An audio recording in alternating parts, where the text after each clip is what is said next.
Hello and welcome. It's Shade here.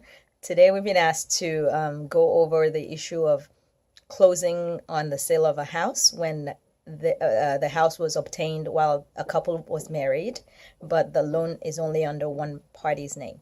In this situation, the couple purchased the property while married, but the wife was the only one that qualified for a mortgage, and she was the one that is was on the mortgage loan.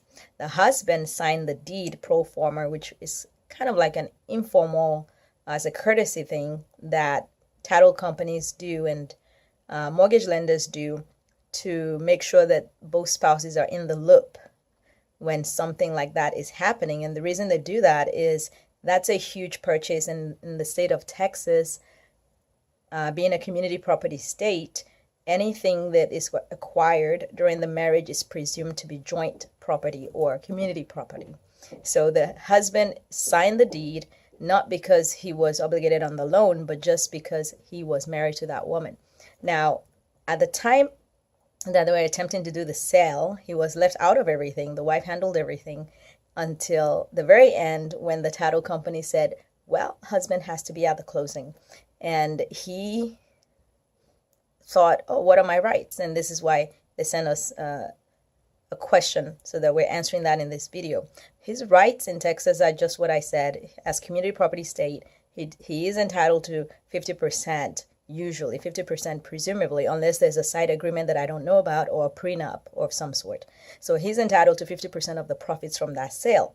In this case, the wife is trying to pay him about 20% of the profits, and he didn't like that. So he does have to be at closing because the title companies don't want to get in trouble in the future by having a spouse come after them saying that he was out of the loop about the transaction, A, and B, he has to be there just because he is the spouse and he has legal rights. And so he could stop the closing altogether, stop the transaction altogether, or show up and sign. And they add a question about the profits. And I said, well, you need to just get the settlement statement from the title company or the escrow officer, and that would show you the cash to seller. That's how much that the sellers will be getting from that transaction, and half of it should be his. If the wife is refusing to pay half of it, then that's something they have to work out between the two of them.